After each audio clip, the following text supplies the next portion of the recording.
We are finally full circle. The genesis of this expedition lies in India.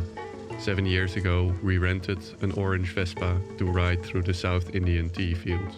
It opened a door in our brain, and we unconsciously entered. Now we are in India again, this time on our own motorcycles, and I feel just like Shantaram. During our month in India, we headed to Dharamsala, took some much-needed yoga classes in Rishikesh, into Delhi, to Jaipur, and made east to visit Varanasi. For Martine and her Indian motorcycle, it felt like coming home. The first thing we do is bringing the Himi to the shop for some much-needed service. In the meantime, we indulge ourselves in the culture, food and chai.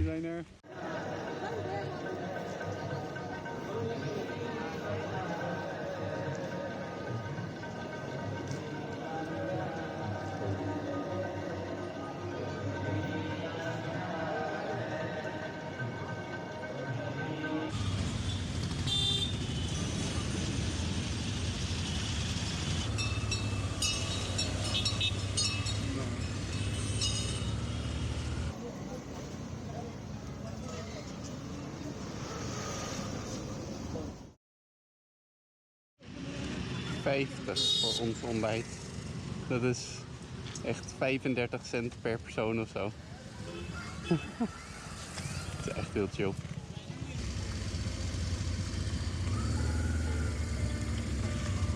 It's already late in the season, so we know we won't be able to reach Leh and Ladakh, but ride through the lower valleys of Himachal with our first stop in Dharamsala.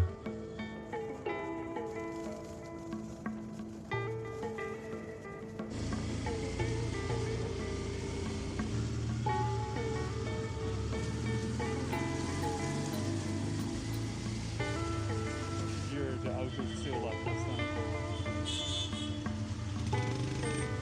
Hier is een andere motor. Dit ziet er heel nice uit, hè?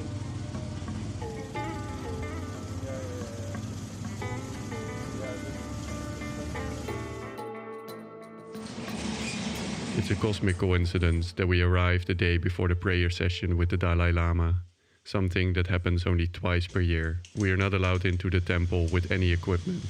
I can't make much sense what's happening during the ceremony, both in terms of language and procedures. The session goes completely over my head. We gaan maar naar rechts, neem ik aan, niet tegen de vertering.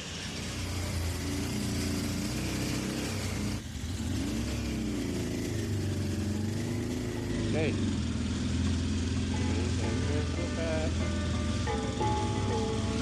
We zijn vertrokken terwijl we er boven.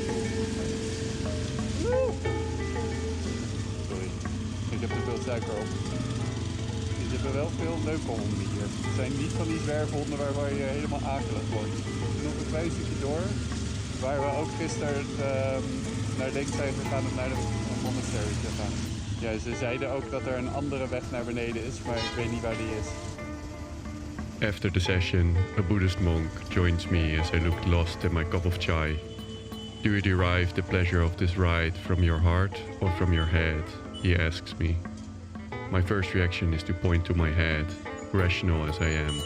But why do you think they are separate from one another? He asks me, and departs as I still look lost.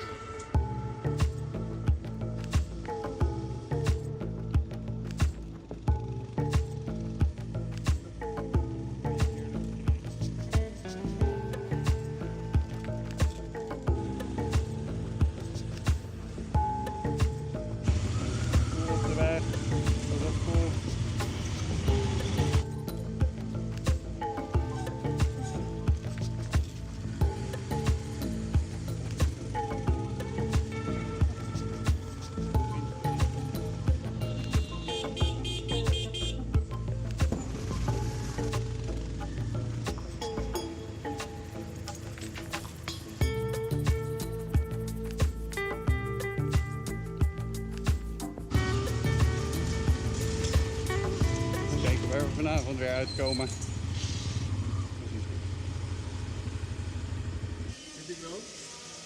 Yes. Martine.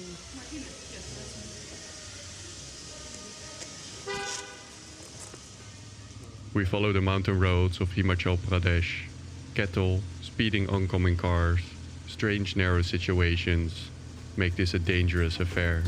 Ook serieus, want door dit soort straat heen rijden, denk ik, zo'n bus kan hier toch amper doorheen.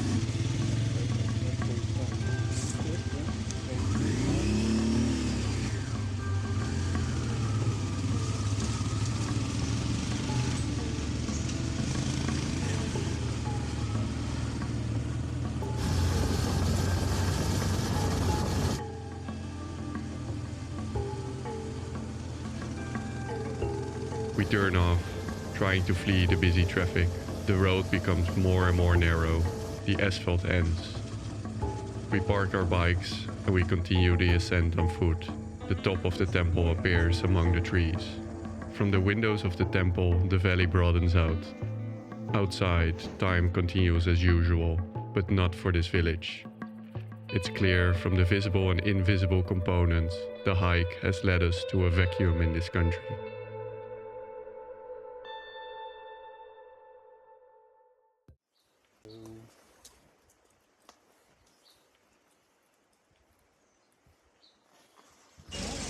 Volgens mij zijn we net met de toeristenbus. Hop. Ben je die of die? Deze?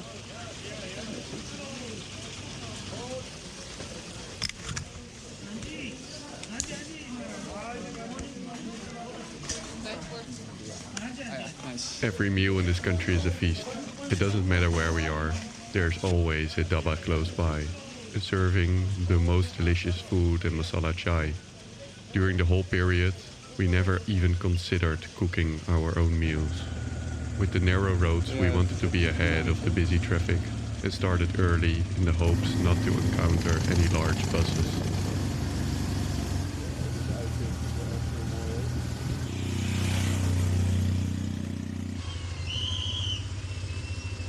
Bijna.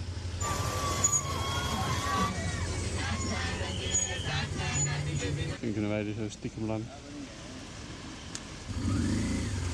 Ja, kom uit. Hop, dat was.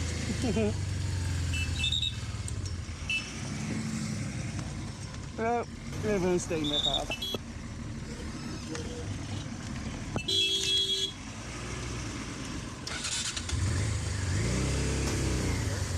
Oké.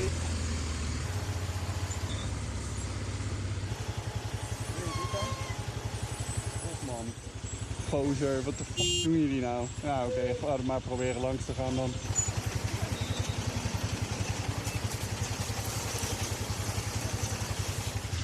Wel een poepzak ook die gast. Ook gewoon geen centimeter opzij gaan.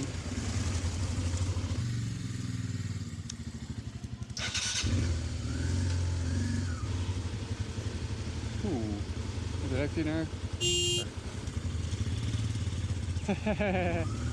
Ja hoor. Ja joh, gaat helemaal goed.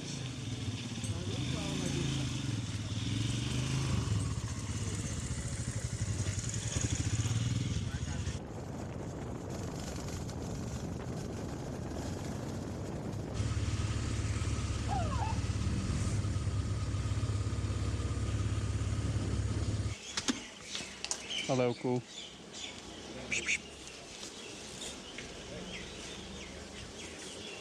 Volgens mij zou die zo de winkel inlopen, ja. We took a week off the bikes in Rishikesh to try to bring some alignment in our bodies and taking a swim in the upper section of the Ganges. With the hours spent on the bikes, I already reached a certain level of spiritual mindfulness when arriving at this holy place. Yes.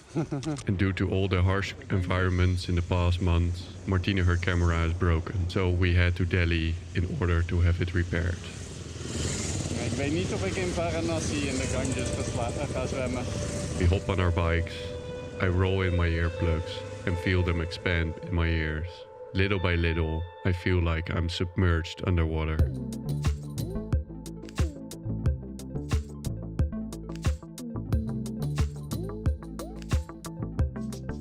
We are on the highway, rolling into a suburb 80 kilometers from Delhi, when we are surrounded by a grey and orange cloud. Nothing helps for the busy city soundscapes. I feel my earplugs pop out my ears. It feels like I emerge afloat, surrounded by the Indian street orchestra. It's never really quiet in India.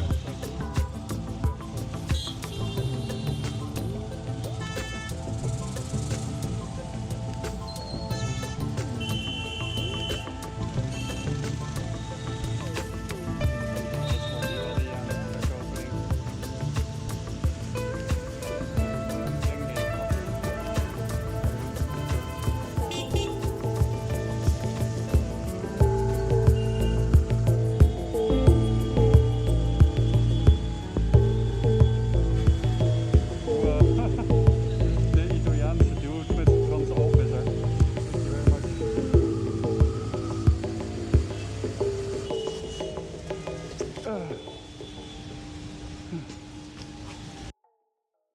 It's November and hot, and we lose not only track of days, but track of seasons as well. Our initial plan was to stay as north as possible, but we are drawn south to the beautiful Rajasthan.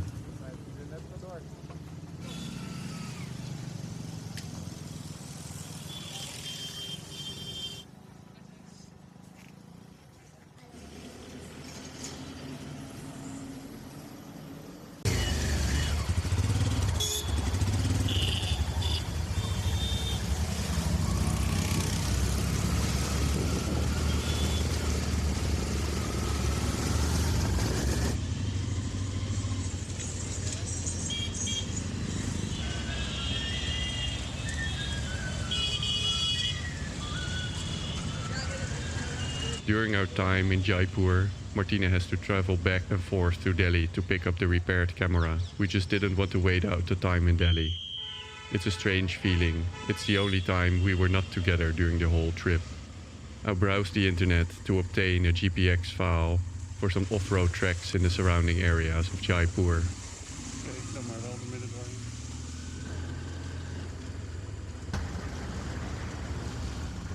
Op het pad.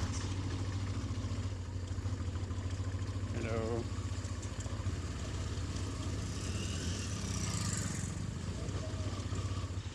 Die maar even voor laten gaan.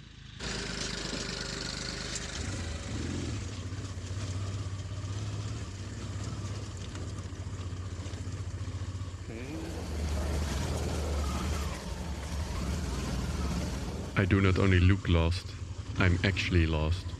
Some locals try to point me the way, but I have absolutely no clue where I am heading. There? Okay. Okay, next one, Yeah? Irala. Okay. Okay. Okay. Bye. Yes.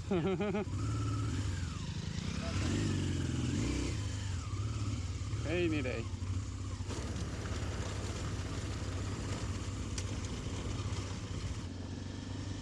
A mountain range I spotted on the map appears on the horizon. Although I more and more lose track of distance and time, I see a zigzagging line and feel confident and decide to continue.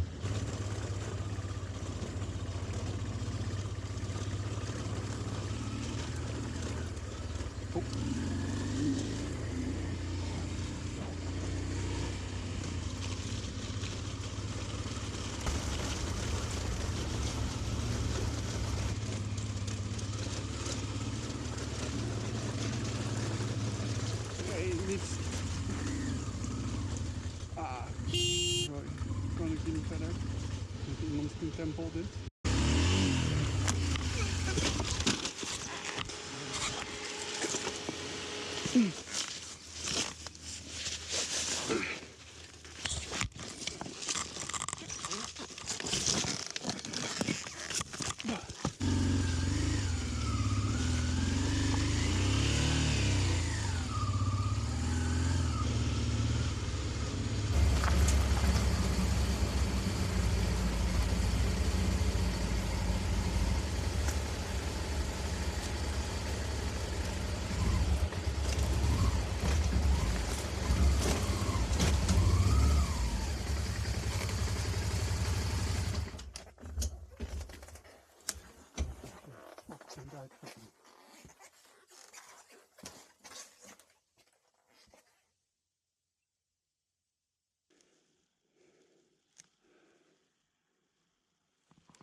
je helemaal niks, joh.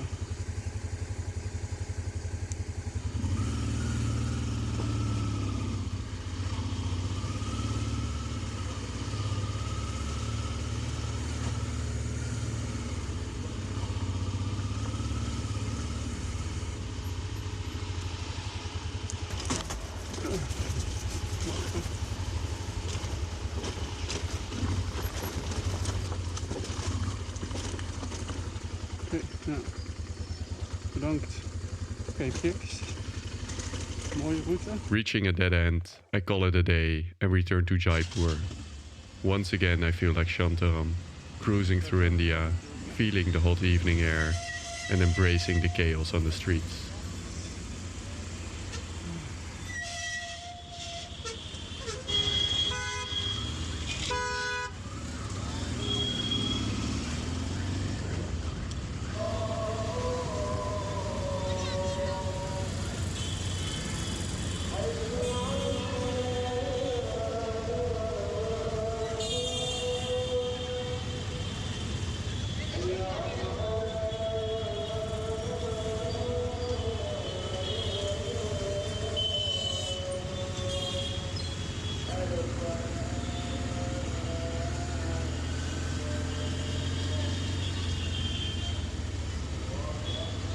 After Martine returns, we continue our Rajasthani express to Pushkar.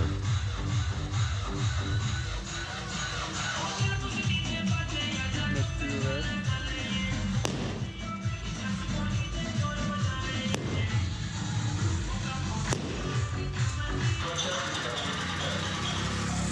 Toen zijn we bij het vuurwerk aangekomen, geloof ik. It's the annual camel fair, and I've been pondering for a while now whether I should continue this journey on a camel or this Transalp.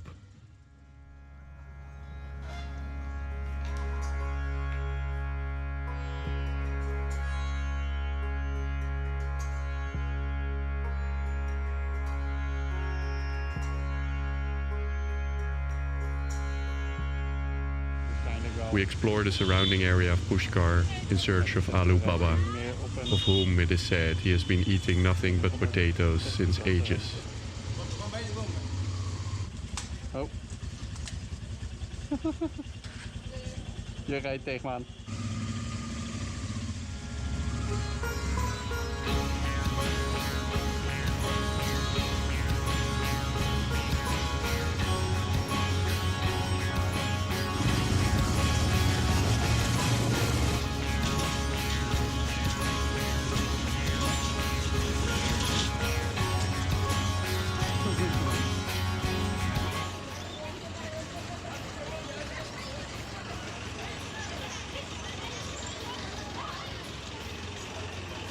Dit is wel de tempel. Oh, ik dacht dat je zei dat dit een ander was. Ja, maar hij zei toch, er is Alu Baba en daarna is er nog een Shiva-tempel. Ja? Dit is de Shiva. Ah, oké. Ik weet niet of ik erin durf, wel die aap. Nee, ik geloof het wel. Je hebt in India ook geen motorritje gehad als je niet op een of andere willekeurige plek eventjes wordt geheiligd door een baba. Ja. Ja. Ik vond het ook wel chill dat hij zo begon. Ja, ik was hiervoor een IT-engineer. Dus ik dacht van, oké, nee, dat kan. We are refused entry on the expressway. Motorcycles, regardless of their power, are not welcome on the highway. And so we navigate 1200 kilometers from west to east, from town to town, and visit a number of local temples and highlights along the way. Our own ultimate version of slow travel as the Orient Express continues.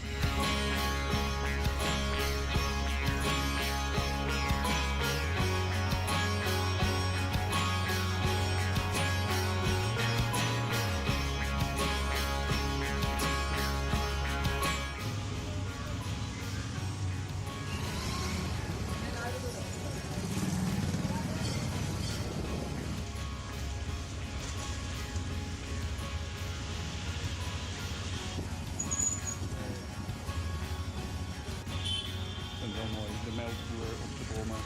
Iedereen heeft een mooi tweepersoonsbedje voor zijn slaap. Dat is winkel.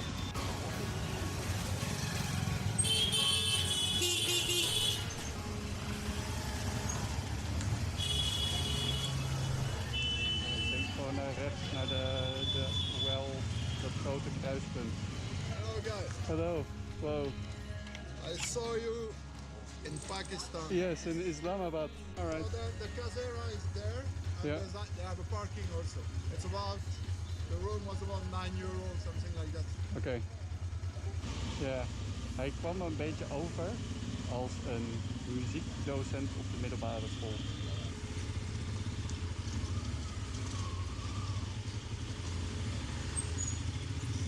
Sarai Paradise was er denk ik dan.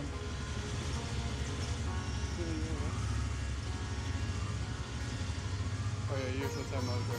The flat interior of India is covered with a haze of smog. The effects of Diwali and the burning season are clearly noticeable. I feel like the reversed version of COVID. Face masks and buffs when we are out, and we take them off once we get inside. I wash my face in the evening, the towel's black with dirt. The air is as polluted as the equivalent of 30 cigarettes a day.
Welkom in Varanasi.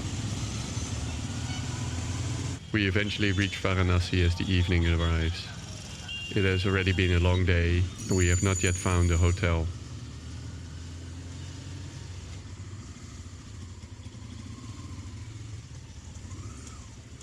After numerous attempts, we finally managed to find a hotel in the narrow streets, where we can park the bikes inside and explore this holy city on foot. Goeie geur.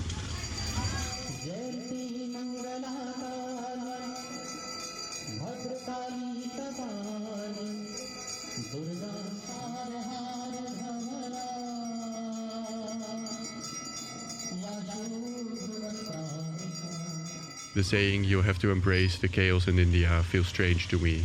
My arms will never reach that far. India embraces us, and the only thing we can do is to accept it. Ja, echt heel chill. Oh, en dat we eigenlijk de hele weg in beslag nemen met allemaal mini-voertuigen. Maar ja, de straat is nu gelukkig nog een stuk rustiger dan gisteravond om deze tijd. Het is inderdaad wat je zegt, gewoon als je op de kaart kijkt, dan denk je van, oh ja, je rijdt gewoon met een boog om de stad heen. En voor je het weet rij je toch gewoon ergens van winkelstraat heen waarvan je denkt van ik heb echt geen idee wat.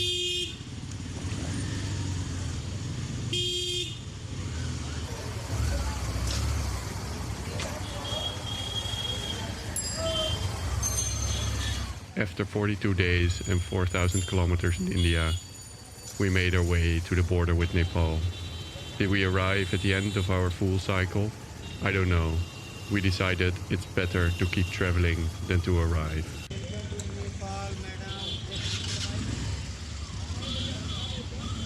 Ik denk dat we daar gewoon langs mogen. Ja, daar ben ik ook helemaal klaar mee.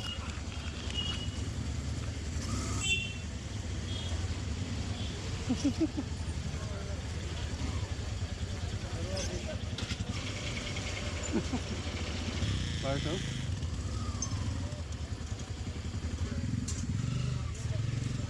Ja. On Nepal side? Oké, nou volgens mij moeten we gewoon terug.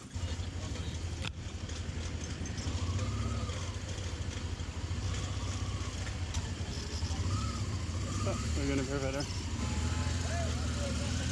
bedoel, we hebben volgens mij alles wat we nodig hebben.